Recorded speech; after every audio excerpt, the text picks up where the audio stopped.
Untuk di sesi kali ini, itu saya akan melanjutkan pembahasan kita di sesi sebelumnya. Saya ingin share screen terlebih dahulu.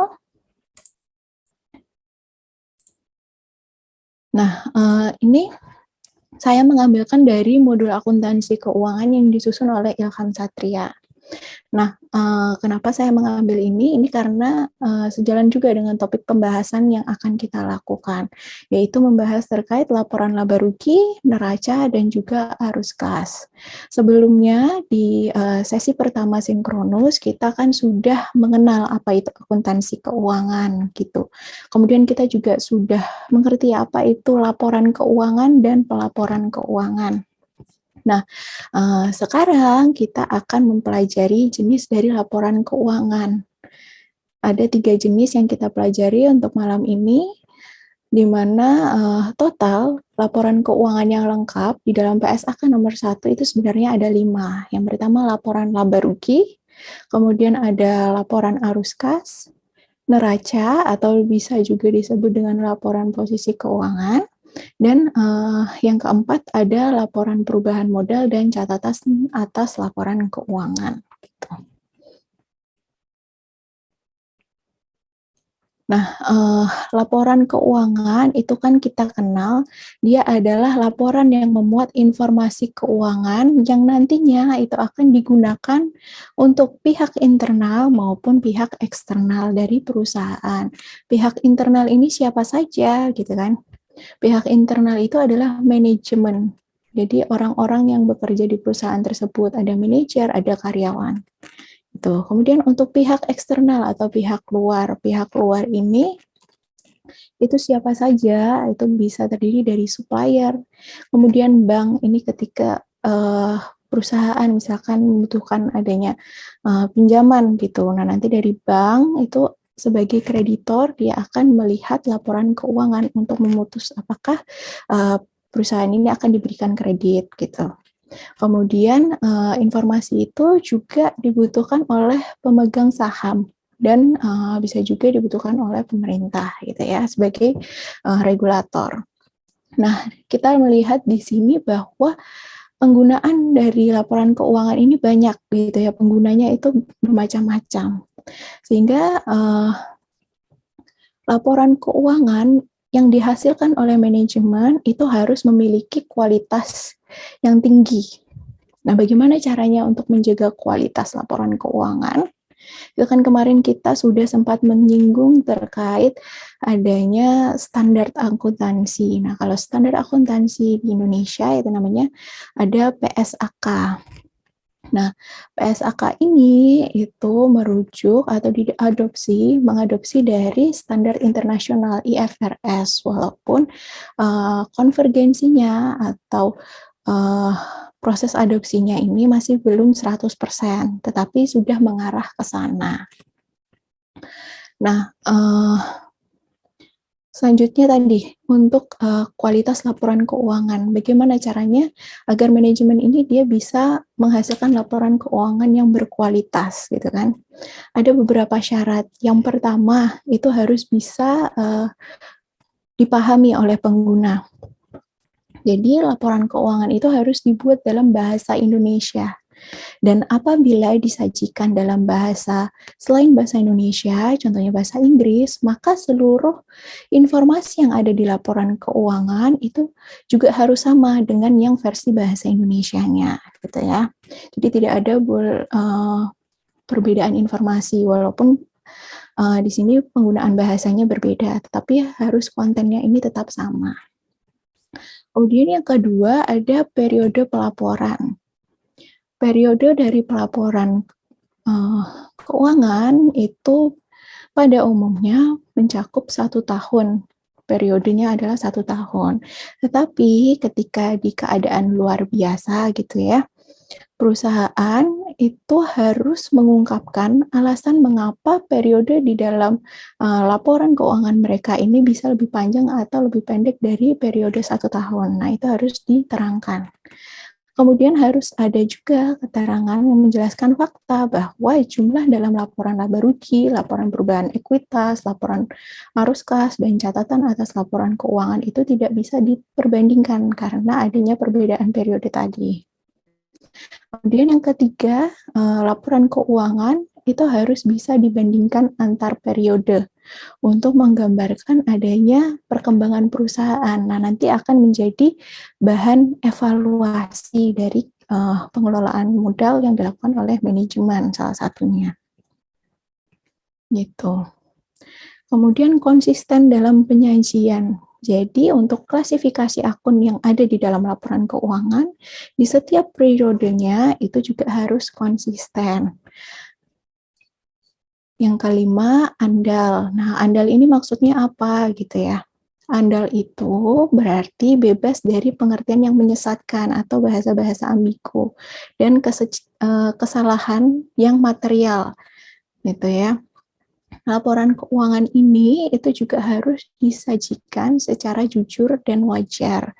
Tidak boleh keuangan itu disusun hanya untuk memenuhi kebutuhan dari pihak tertentu. Semisal kalau kita ingin melaporkan pajak gitu ya, kita menyusun laporan keuangan ini dengan pencatatannya mungkin kita kurang-kurangkan gitu, agar nanti pajak yang kena ke kita ini lebih rendah. Nah, itu kan tidak boleh. Nanti akan mengakibatkan relevannya dari laporan keuangan itu juga akan terganggu.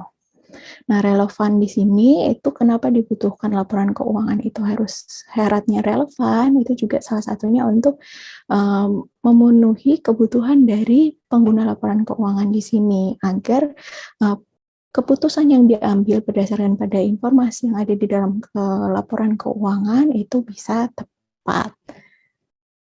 Terus harus antara pos yang diaktifan dan kewajiban serta pos penghasilan dan beban itu tidak boleh saling hapus kecuali yang disyaratkan di PSAK.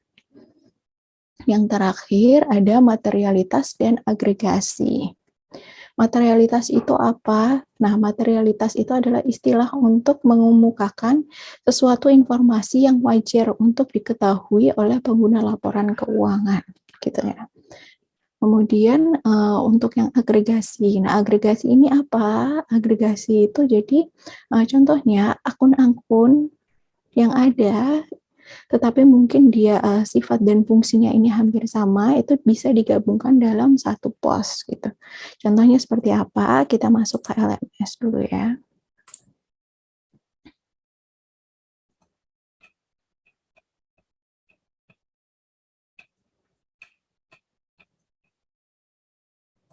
Nah, di sini. Nah, di sini kan kita bisa lihat ya bahwa di dalam laporan di sini contohnya adalah di neraca, itu akun-akun ini akan dikelompokkan. Dan untuk penyusunannya itu urut mulai dari yang lancar atau yang liquid sampai ke yang tidak lancar gitu ya. Maksudnya lancar ini bagaimana gitu kan? Maksudnya asetnya ini lancar itu aset ini itu bisa dengan mudah dan cepat gitu untuk dikonversi menjadi kas gitu. Kemudian kalau aset tetap ini contohnya apa? Contohnya ada gedung, pabrik, tanah gitu kan, bangunan. Nah, ini dimasukkan ke dalam aset tetap atau aset tidak lancar karena untuk mengkonversinya menjadi bentuk kas itu kan dibutuhkan waktu ya. Namanya kita kalau ingin menjual gedung gitu, itu kan tidak bisa langsung, ya mungkin bisa, tapi kan memang pada umumnya untuk penjualan aset seperti itu kan membutuhkan waktu. Nah, ini kenapa digolongkan ke dalam aset tetap. Kemudian untuk kewajiban. Nah, di bagian kewajiban atau di sebelah kanan ini namanya bagian pasifa. Nah, di sini kewajiban itu juga digolongkan menjadi dua, yaitu ada utang jangka pendek dan utang jangka panjang. Nah, utang jangka pendek ini bagaimana? Utang jangka pendek itu adalah utang yang jatuh temponya ini kurang dari 1 tahun atau maksimal 1 tahun. Kemudian ada utang jangka panjang yang jatuh temponya itu pun juga lebih dari 1 tahun. Nah, itu contoh pengelompokan asetnya.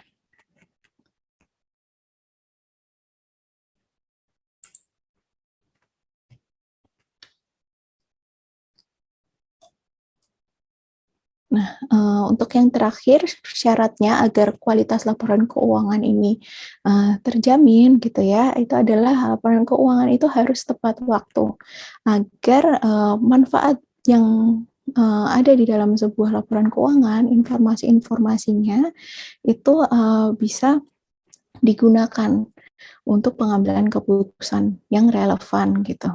Karena adanya ketepatan waktu. Karena manfaat informasi yang ada di dalam laporan keuangan itu akan berkurang jika tidak tersedia secara tepat waktu.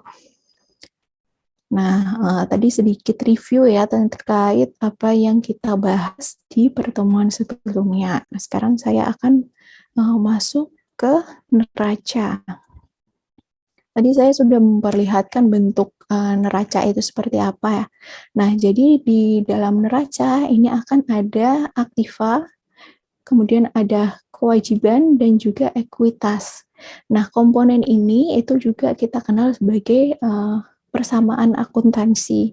Jadi, aktiva atau aset di sini itu adalah kewajiban atau hutang ditambah dengan ekuitas gitu. Nah, untuk ekuitas itu adalah setoran modal pemegang saham, ada saldo laba, dan selisih penilaian dan cadangan. Nah, yang akan kita bahas pertama itu adalah modal kerja bersih.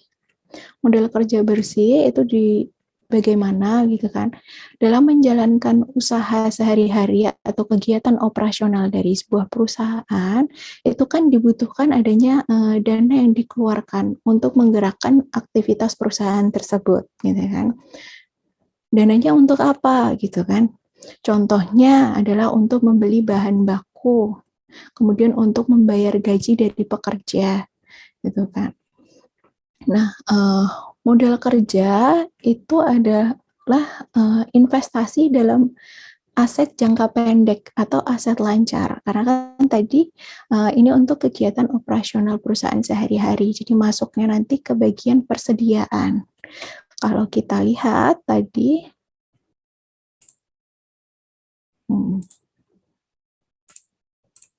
di sini persediaan dia masuk ke dalam klasifikasi aset lancar, gitu ya. Maka tadi dikatakan bahwa itu adalah bentuk investasi untuk aset lancar. Kita kembali ke yang tadi. Nah, modal kerja itu dia bisa dipisahkan menjadi dua.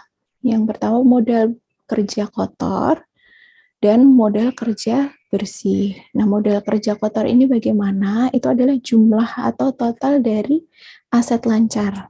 Jumlah dari aset lancar tadi. Kalau modal kerja bersih itu berarti aset lancar dikurangi dengan utang lancar. Nah, tugas dari manajemen atau manajer di sini adalah mengelola modal kerja yang ada di perusahaan sedemikian rupa sehingga harta lancar dan utang lancar atau aset lancar dan utang lancar itu tadi harus positif gitu. Positif ini maksudnya bagaimana kan? Positif ini artinya harta atau aset ini harus selalu lebih besar daripada utang lancar gitu.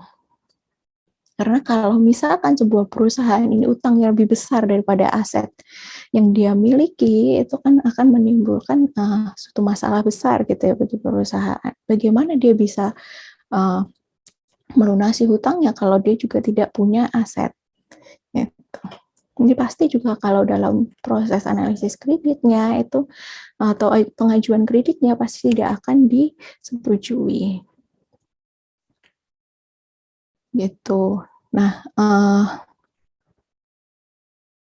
ada 3 hal penting ketika kita mengamati atau menganalisis neraca. Yang pertama, kita bisa melihat likuiditas perusahaan, gitu. Yang kedua, kita bisa mengetahui komposisi antara kewajiban atau hutang dan ekuitas. Yang terakhir, kita bisa mengetahui perbedaan antara nilai pasar dan nilai buku. Nah, kita akan jelaskan satu persatu. Nah, di sini seberapa cepat atau seberapa mudah aset ini bisa berubah menjadi kas atau dikonversi menjadi kas tanpa kehilangan nilai yang signifikan, itu adalah bentuk dari likuiditas, gitu ya. Jadi likuiditas itu adalah seberapa cepat sebuah aset bisa kita konversi tanpa menghilangkan nilai yang signifikan. Sehingga untuk penyajiannya di dalam neraca tadi, urutan dari aset itu disusun dari yang paling liquid. Tadi di contoh yang sebelumnya, nanti teman-teman juga bisa melihat di LMS-nya. Kemudian ada, kita bisa melihat komposisi kewajiban dan hutang. Jadi di sisi pasifa itu kan ada kewajiban dan juga ekuitas. Nah, aset yang dimiliki oleh perusahaan ini sumbernya bisa dari dua. Yang pertama bisa dari hutang atau dari pembiayaan atau modal. Nah, kalau dari hutang itu maka akan masuk ke dalam komponen kewajiban. Tapi apabila bersumber dari modal, maka dia masuk ke bagian ekuitas. Nah, tadi sempat saya singgungkan tadi ketika adanya hutang. Nah, hutang ini itu diajukan oleh perusahaan, harapannya agar hutang tadi itu bisa menjadi pendorong peningkatan kapasitas perusahaan. Akhirnya perusahaan ini dia bisa memperoleh pendapatan yang lebih. Contohnya perusahaan dia berhutang untuk membeli mesin produksi gitu ya. Nah, nanti harapannya dengan mesin yang lebih modern, lebih canggih, dia bisa meningkatkan produksi dan penjualan. Sehingga pada akhirnya itu akan meningkatkan keuntungan dari perusahaan. Nah, hutang terhadap ekuitas ini juga mesti kita kita mesti melihat proporsinya gitu. Kalau misalkan sebuah perusahaan atau bisnis yang dijalankan oleh perusahaan ini berjalan kurang baik, sehingga perusahaan itu tidak bisa mengembalikan kewajiban beserta bunga atau mengembalikan hutang dan bunganya, maka akan berakibat pada kegagalan perusahaan atau yang namanya bangkrut tadi. Nah, kemudian yang terakhir di sini ada nilai buku dan nilai pasar. Jadi pos-pos atau akun-akun yang ada di dalam neraca itu disajikan berdasarkan pada harga perolehan atau kita kenal itu dengan istilah historical cost. Itu seperti apa? Jadi contohnya perusahaan dia membeli mobil di tahun 2018 sebesar atau seharga 100 juta gitu ya. Nah, maka akan dicatat di dalam neraca itu aset dalam bentuk mobil tadi sebesar 100 juta tanpa melihat adanya jangka waktu. Sekarang kan sudah di tahun 2021 gitu kan. Pasti harga mobil tersebut akan turun gitu. Karena melihat di pasaran juga sudah banyak model yang baru, kemudian mobil perusahaan tadi kan sudah berkurang umur manfaatnya. Maksudnya apa? Kalau mobil itu semakin bertambah tahun, maka kan biaya perawatannya pun akan semakin besar. Kemudian performanya pasti akan berbeda dengan mobil yang baru. Dan seperti itu. Nah, kemudian ada nilai pasar. Nah, kalau nilai pasar ini kita harus memperhatikan jangka waktu dari lamanya aset yang ada.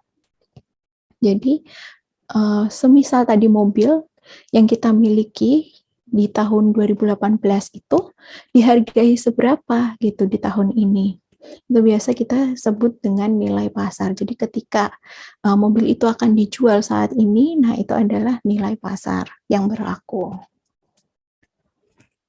Nah, itu tadi untuk yang neraca. Kemudian kita lihat lagi untuk yang laporan laba rugi. Nah, laporan laba rugi untuk materi lengkapnya itu ada di pertemuan ketiga. Ya, kalau di neraca tadi itu kita menyajikan kondisi perusahaan pada satu waktu tertentu, gitu ya. Jadi biasanya di neraca itu di bagian keterangan tahunnya itu adalah neraca per tanggal, gitu. Per misalkan 31 Desember 2021 itu neraca. Tapi kalau untuk di laporan laba rugi, dia itu pelaporannya dalam bentuk periode gitu. Jadi untuk di laporan laba rugi dia mencerminkan kegiatan atau proses kegiatan perusahaan ini selama periode waktu tertentu. Jadi biasanya tahunan gitu atau triwulan. Bisa teman-teman lihat, biasanya di-download lah di website perusahaan, itu akan ada namanya laporan laba rugi perusahaan atau tahunan, itu nanti bisa dilihat di situ. Nah, untuk di laporan laba rugi itu ada yang namanya dasar akrual. Dasar akrual ini dia memastikan bahwa beban yang terjadi itu berkaitan dengan pendapatan yang dihasilkan pada periode laporan saat ini, gitu ya.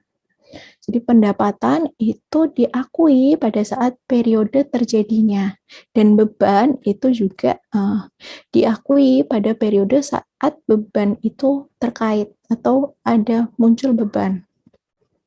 Kalau ada lagi yang namanya cash basis atau dasar kas.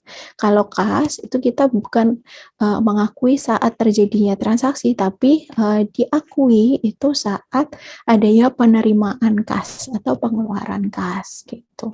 Nah, kalau untuk di laporan laba rugi itu agar mencerminkan proses pada periode laporan, maka digunakanlah dasar akrual karena misalkan nih pada tanggal 30 Desember gitu. Perusahaan dia membeli persediaan gitu. Nah, nanti persediaan ini dibeli secara hutang gitu. Dan baru akan dilunasi di Januari tahun 2022. Nah, ketika menggunakan dasar akrual, maka saat proses pembelian ini di awal, kan kita belinya di tanggal 30 Desember. Nah, maka akan dicatat per 30 Desember ini. Gitu. Kalau menggunakan dasar kas, itu akan baru dicatat setelah adanya perusahaan ini melakukan pembayaran atau pengeluaran kas, yaitu di Januari tahun 2022. Itu perbedaan untuk dasar akrual dan dasar kas secara sederhananya. Kemudian ada pos non kas. Nah, aktivitas pengeluaran yang dibebankan terhadap pendapatan secara langsung itu akan mempengaruhi arus kas perusahaan sebagai non-kas activity. Contohnya apa? Contohnya penyusutan. Nah, tadi ada contoh ketika kita membeli mobil ya, sebesar 100 juta. Nah, manfaat dari mobil itu setiap tahunnya itu pasti akan menurun.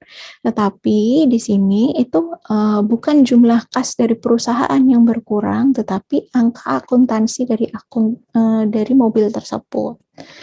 Nah, ini namanya menggunakan prinsip matching. Jadi ada kesesuaian antara beban pembelian dengan manfaat yang diperoleh. Kemudian ada waktu dan biaya. Nah, biaya produk itu meliputi biaya bahan baku, upah langsung, dan biaya overhead. Gitu. Biaya overhead ini apa? Itu contohnya sewa gedung, nah itu overhead. Kemudian kalau bahan baku itu ya jelas ya, bahan yang kita gunakan untuk memproduksi. Kemudian upah langsung itu contohnya di perusahaan mebel gitu, berarti upah langsungnya ini untuk siapa? Ya untuk tukang yang ngegergaji kayu gitu ya, atau nah itu adalah beban upah langsung. Nah, ada yang namanya lagi itu adalah harga pokok penjualan dan biaya periode atau biaya yang terjadi selama satu periode waktu.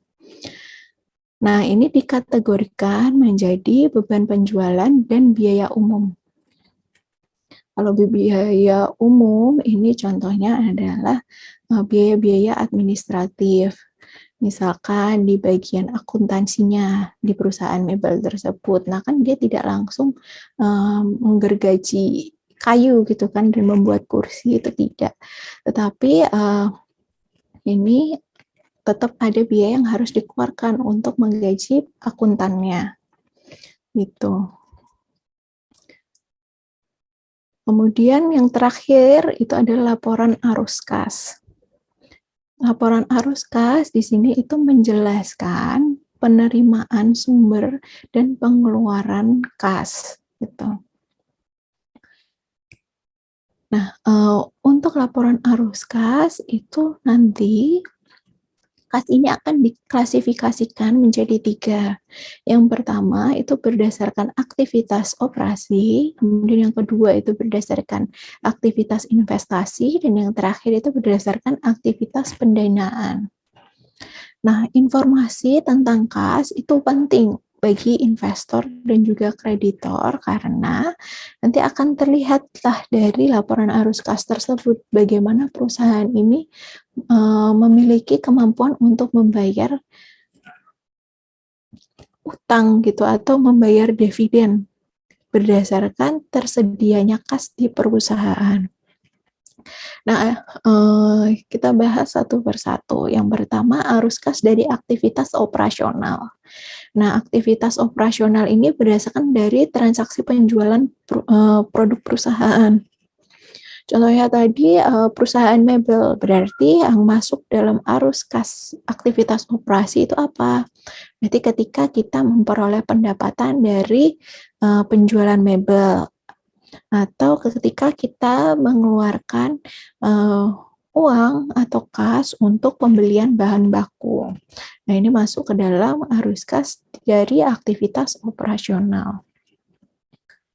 Kemudian yang kedua ada arus kas dari aktivitas investasi. Aktivitas investasi ini jadi di dalam arus kas itu akan memperlihatkan adanya aktivitas investasi yang dilakukan oleh perusahaan. Jadi misalkan perusahaan ini dia mengeluarkan yang namanya obligasi atau surat utang gitu, atau contoh lainnya ketika penjualan sumber daya yang dimiliki perusahaan untuk memperoleh penghasilan di masa depan. Kemudian yang ketiga itu ada arus kas dari pendanaan atau pembiayaan. Nah, kalau pendanaan dan pembiayaan ini contohnya ketika perusahaan itu adanya transaksi terkait investasi di saham. Kemudian ada peminjaman uang untuk penambahan modal dari perusahaan dengan mengeluarkan yang namanya obligasi. Tuh, dan yang terakhir ini ada lainnya. Yang termasuk di lainnya ini apa? Itu contohnya ketika perusahaan yang sudah go public, dia harus membayar yang namanya dividen kepada investor yang sudah memberikan modal. Gitu. Nah, untuk format dari arus kas itu ada 2 format. Yang pertama metode langsung dan yang kedua metode tidak langsung. Tetapi untuk di standar akuntansi keuangan itu menyarankan menggunakan metode tidak langsung atau indirect method. Nanti untuk jelasnya ini teman-teman bisa melihat di sini. Untuk materinya juga akan saya upload di LMS. Nah, kemudian untuk laporan arus kas kita ini Ketika sebuah perusahaan itu beroperasi, maka dia akan menghasilkan arus kas, baik kas masuk ataupun kas keluar, gitu kan. Contohnya di sini ketika dia melunasi utang kepada kreditur atau ketika memberikan dana kepada pemilik perusahaan tadi atau investor itu dalam bentuk pembagian dividen. Nah, arus kas dari aset itu ada 3 bagian. Yang pertama, arus kas operasional, belanja modal, dan modal kerja bersih. Kalau arus kas operasional itu kan tadi sama, berdasarkan aktivitas perusahaan, keseharian perusahaan. Ketika penjualan mebel berarti mulai dari pembelian bahan baku sampai mebel tersebut dijual. Kalau untuk belanja modal itu adalah belanja aset tetap. Contohnya belanja mesin produksi gitu. Kemudian ada perubahan pada modal kerja bersih atau change in net capital, net working capital. Ini apa? Cara penghitungannya itu adalah aktiva lancar dikurangi dengan kewajiban lancar. Gitu. Itu dan ya. Nah, kemudian ada arus kas operasional. Arus kas operasional itu dihitung dengan cara pendapatan dikurangi dengan biaya-biaya tanpa memasukkan adanya penyusutan. Karena penyusutan tadi itu kan bukan merupakan arus kas keluar ya, tapi hanya angka akuntansi saja. Kemudian pembayaran pajak itu juga masuk ke dalam arus kas operasional karena kita kan akan mengeluarkan kas untuk membayar pajak. Nah, itu penjelasan ringkasan lah istilahnya. Teman-teman nanti bisa membedakan bagaimana itu neraca, kemudian bagaimana itu laporan laba rugi, dan arus kas. Nanti untuk materi detailnya itu teman-teman bisa membaca lagi di modul yang ada di LMS.